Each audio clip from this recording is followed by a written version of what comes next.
invitamos a Fernando Sánchez, que es miembro de la coalición cívica, es uno de los partidos políticos que allí hace muchos años, más de 15 años, denunció situaciones relacionadas con los Kirchner, tanto con Néstor como con Cristina Kirchner, y también en el ejercicio del poder. Cuando a veces era muy difícil hacerlo porque te encontrás solo, te encontrás con, digamos, una persona que está ejerciendo el poder, y como lo hicieron los Kirchner, digamos, de una manera muy, no sé si la palabra brutal es la correcta, pero sí, digamos, con mucha fuerza, como se dice, con mano de hierro. Y bueno, creo que es el momento de entrevistar a gente que en ese momento no la pasaba bien. Así que, Fernando, gracias por venir. ¿Qué tal? Buen día, esta mañana gracias aquí por a la Sónica. invitación. Un poco la descripción, no sé qué te acordás de esa época. Mirá, me acuerdo muchas cosas, pero también pasaron muchos años y por tanto tengo que hacer un esfuerzo para acordarme por ahí de detalles, por ejemplo. O de en qué situaciones están determinadas causas. Porque son muchas, ¿sí? Y porque son muchos años, y porque son muchos funcionarios y situaciones, y entonces... y la verdad que nosotros hicimos todo eso con un sentido de responsabilidad. Lo peor que le puede pasar a un país es vivir como regla la impunidad. No tenés ni un destino si tu regla es la impunidad. Es la ausencia generalizada de justicia, eso es la impunidad.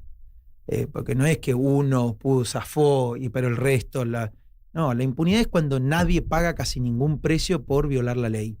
Entonces tenés degradación, los fondos públicos se van a cualquier lado, tu país entra en más riesgo, causa 11, tenés una infraestructura venida abajo, las casas, hablan de los pobres, pero las casas para las viviendas sociales no estaban porque se las robaban sueños compartidos, y así mucho. Pero te digo la verdad, ya hay que hacer un esfuerzo porque pasaron el primer informe, porque esto también hay que decirlo, ¿no? El primer informe que nosotros hicimos, porque al principio no hicimos denuncia penal, fue en el año 2004.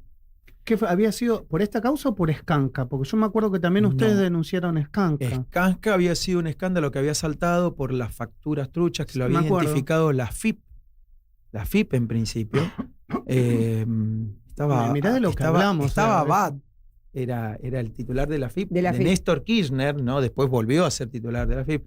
Pero como era un tipo que hacía funcionar bien la FIP cuando funciona bien, como cualquier organismo de control, en ese caso tributario, te encuentra cosas. Y ahí se terminó Abad. Néstor Kirchner dijo, chao Abad, me quedo con la corrupción.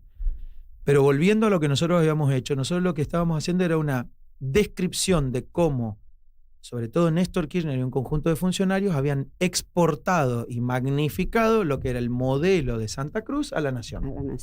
Me acuerdo que Lilita Carrió nos había dicho en ese entonces, esta gente viene a hacer en la nación lo que ya hizo en Santa Cruz, primero en la intendencia y después en la gobernación. Y vos fíjate que la mayoría de los funcionarios, o varios de los funcionarios que después ocuparon muchos años cargos públicos de relevancia, que conformaron la estructura de organización de la corrupción, fueron funcionarios en Santa Cruz. Julio De Vido, José López, algunos funcionarios de Vialidad. Yo no me acuerdo si Ricardo Jaime, creo que no, porque él era cordobés. Los 8 que están ahora, digamos, condenados. Varios de ellos. Estaban en exacto, Mendoza, Pavesi dentro de la empresa. Y después sus amigos que terminaron conformando las empresas que se crearon solamente con los fines y específicamente en el tiempo para defraudar el Estado, ¿no? O sea, hoy ya es conocido Lázaro Báez y su familia, que crea una empresa de construcciones a pocos días de la asunción de Néstor Kirchner, sin ningún antecedente en eso, y termina siendo beneficiario de una parte significativa de la obra pública. Entonces, lo primero que hicimos fue una descripción, no fue una denuncia penal. Nosotros dijimos, empieza a pasar esto es como un modus operandi que se va a repetir acá, como una advertencia. Sí. Y si vos me decís inconscientemente, casi como, no lo hagan. No lo hagan, porque en 2003 asumen, nosotros en 2004 escribimos, no lo hagan. Por supuesto, lo hicieron, porque a Julio De Vido y a todo lo demás, de que le digan no lo hagan, nada. Hicimos un segundo informe que era ampliatorio, porque tenían muchos aspectos. Primero era el juego y algo de la obra pública, sobre todo obra pública vial, pero después empezó el esquema de subsidios, que empezó unos cuantos años después, pero esa era la plata grande. Subsidio al transporte, Ricardo Jaime, subsidio a la energía, Julio De Vido, y a otras cuantas cosas más. Y después ya era un festival de corrupción. Entonces en el año 2008 hacemos la primera denuncia, que fue por asociación ilícita, que la firmamos un conjunto grande de diputados nacionales, que en ese entonces estábamos todos en la coalición cívica, éramos varios. Y Cristina Kirchner no estaba incluida, porque no era miembro del Poder Ejecutivo. Entonces, si bien nosotros entendíamos que había un retorno con enriquecimiento ilícito para la familia, ella no estaba en el Congreso. Ella era senadora. Era senadora, sí. Era senadora, había sido diputada antes, sí, y después fue senadora, pero de vuelta con esa denuncia, ya era todo público. Nosotros habíamos presentado lo que creíamos que eran pruebas relevantes, documentos públicos, etc. Y nosotros decíamos, ella puede cortar este esquema y puede seguir con otra cosa. No, siguió con los mismos funcionarios, siguió con el mismo esquema y siguió por mucho tiempo. Ese fue el problema de Cristina. Perduró en el tiempo y 20 y pico, yo decía 20 y pico de años, ¿no? Mirando para atrás, muchas de las decisiones que tal vez ella tomó estaban viciadas, porque acá hay una causa que la condena. Entonces, ¿qué le decimos a esa gente? No sé, pensemos en voz alta, si querés filosóficamente, casi entre una charla de café. ¿Qué hay para decirle a esa gente que está en la calle sosteniendo a alguien que cometió un delito, o aquel que toma una universidad como que esto es un acto político y no es un acto judicial? ¿Qué hay para decirle? No sé, pero somos todos grandes acá. Yo no sé si yo le tengo que decir a alguien que es igual de grande que yo, que tiene la misma posibilidad de discernir, que tiene la misma posibilidad de tener, obviamente, una identidad y un compromiso político, pero no casarte con un acto de corrupción. Es decir, vos podés casarte con un compromiso político, pero no por eso tenés que andar justificando actos de corrupción. Digo, son cosas diferentes. Y ahí empiezan a separarse los caminos, que es confundir la persecución política con la persecución penal o criminal. Y eso un poco a la medida de cada uno, ¿no? Yo creo que son caminos separados. Obviamente que esto ocasiona un cimbronazo y un movimiento, porque no se trata de personas que no tienen ninguna relevancia en la vida política argentina y todo lo demás. Pero nadie tiene un bill de indemnidad, nadie tiene porque seas importante no vas a estar sujeto al escrutinio de una causa penal si te corresponde. Y cuando te corresponde, te corresponde. Te tocó. Y hay algo que es más duro de entender, que es los delitos cometidos no tienen reversión. Claro. O sea, si lo cometiste, sonaste. Y encima si lo seguís cometiendo en el tiempo, peor. Y si lo seguís cometiendo después de que te advirtieron, mucho peor. Porque es a sabiendas. Entonces, cada vez tenés menos argumento de defensa de decir, pero yo no tenía nada que ver. Claro, por eso está bueno esto de discernir y de entender, digamos, que no es político, que vos acá estás, digamos, juzgando un hecho puntual. Y que ese hecho puntual se demostró a través de una sentencia de primera, de segunda y el aval del debido proceso en la Corte, que está juzgado. Entonces hay que separar, digamos, otras causas, porque viste que ahora dicen no, pero otros que cometieron hechos judiciales no van presos, no están con la misma celeridad. No. Dependerá de cada... Mira, de celeridad hablamos, esta es una de las causas más lentas. 17 años, ¿no? Es decir, son casi unas vacaciones, unas largas vacaciones, años. O sea, es un... Yo le decía hoy en la mesa, antes de salir al aire, les contaba a ellos que fíjate vos cómo esto se tiñó tanto de lo político, que uno se olvidó, como vos decís, ya no recuerdo, cómo se origina. Entonces, ayer frente a la sentencia, yo empecé a buscar, a ver cómo había sido esto del fideicomiso, cómo había iniciado todo. Yo decía, los años nos olvidamos de cómo fue esto, ¿entendés? O sea, y nos teñimos de la condena de Cristina, la tienen que condenar, ¿me entendés? O sea, creo que, y yo creo que a la ciudadanía también le pasa eso, ¿entendés? O sea, que no, por eso la toma de la universidad, porque acá está pero vos imagínate hoy un chico de 20 años, cuando la causa empezó, claro, ¿qué edad tenía? 3 años. Claro. Sí, tal cual. Claro. Por eso yo digo, lo mejor que le puede pasar a este país es no solo abandonar la impunidad y entrar al reino de la justicia, que cada vez podamos confiar más en nuestro sistema judicial, porque de última es la garantía que tenemos todos, no solo para un acto de corrupción, para cualquier delito, y no solo para un delito, para una causa civil, para una causa comercial. Digo, en Argentina una causa penal dura 18 años y una quiebra también. Sí. Entonces es un tema laboral también, es todo un disparate. Ahora, ni es el peor país del mundo, ni es el mejor país del mundo. Quisiéramos que tengan mejores estándares, claramente, y eso hay que mejorarlo, por eso no hay que atentar contra los pequeños avances que hubo. Hoy alguien me decía, en la calle siempre te dicen, bueno, pero al final nadie va preso. No, sí, la lista de condenados es larga.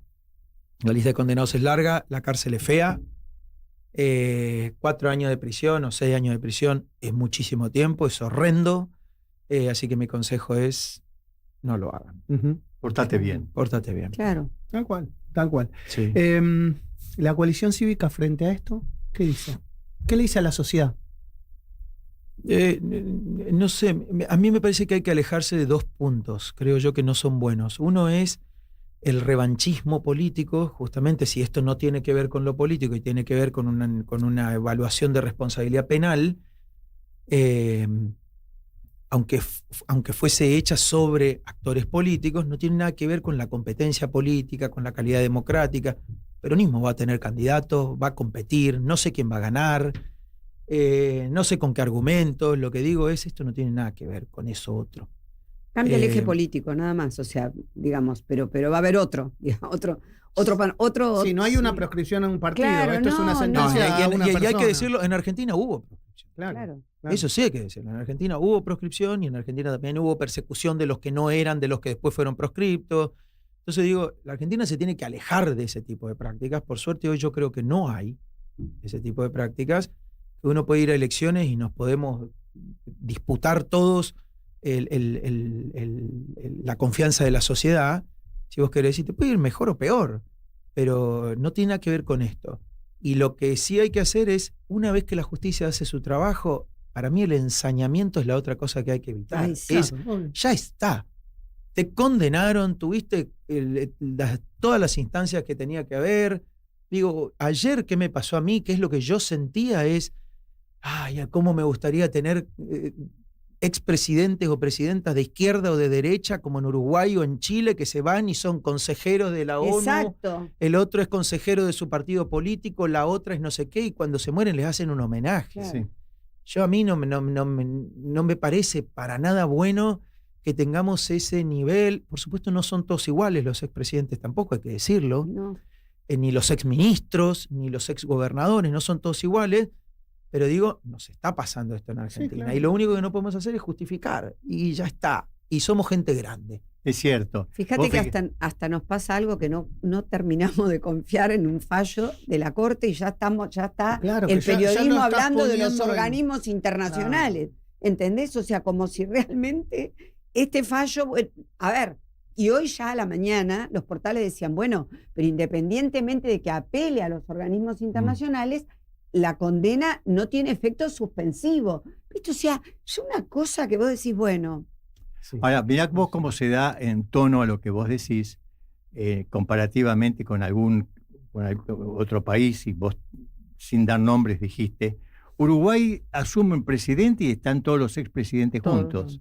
En Argentina, cuando asumió el presidente Macri, la expresidenta Cristina Fernández de Kirchner no fue a darle la banda. No fue. Es un acto de simbolismo tan importante, creas o no creas en el personaje que asume, no fue a darle la banda. Es así, de vuelta, tiene que ver con la calidad, me parece a mí. No es que en Uruguay no haya actos de corrupción. Claro. Hay muchos menos, por supuesto, porque lograron tener estándares más altos que en la Argentina, y la Argentina seguramente tiene estándares más altos que, no sé, siempre nos la agarramos con el pobre Haití en el continente. Sí, claro. Porque tiene muy, muy, muy bajos estándares, pero digo, uno tiene que tratar siempre de mejorar, ¿no? Y el tema es ese, no convencernos de que en realidad uno está en contra del otro y por eso pasan estas cosas. No. Y la que también tiene que mejorar es la justicia, porque con sus imperfecciones yo creo que hay garantías, pero creo que la justicia tiene que mejorar. Tiene que mejorar en el tiempo, tiene que mejorar en la conducta de los fiscales y de los jueces. Tiene que, no hay que ir a jugar al fútbol a Olivo.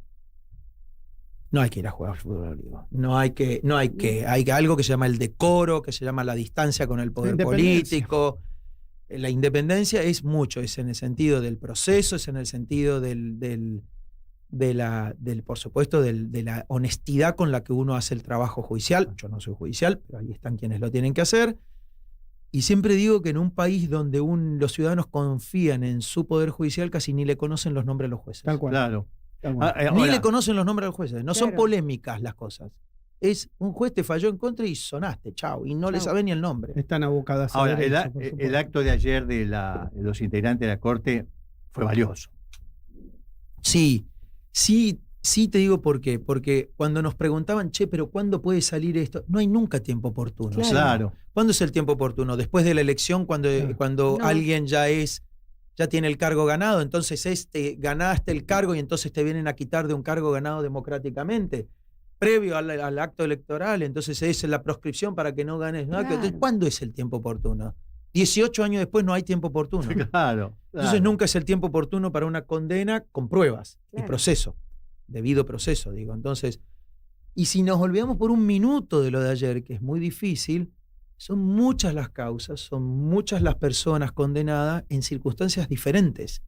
Entonces, sueños compartidos, vivienda, la ruta del dinero, pero a su vez hay causas pendientes. Otesur. Otesur Los Sauces, que sigue. Que sigue. Las compras de inmuebles en Mendoza, en Uruguay, hay causas en el exterior. Recordemos los inmuebles del ex secretario privado. Es un secretario privado. Miren, a mí yo creo que puedo decir que no me fue tan mal en la vida. Y no tengo 5 inmuebles en el, ¿cómo se llama? En el Hotel Plaza. Sí, ayer lo decía en la En el Yo lo Hotel editorial. Plaza. decía, yo No, lo no decía se en mi puede, es editorial. imposible. Te cuesta comprarte un monoambiente Es imposible. con 20 años de trabajo. Entonces, ¿entendés? Claro. ¿Viste? ¿Cómo haces tu vida? ¿Mi vida? ¿Sí? Mi vida. ¿Cómo haces tu vida?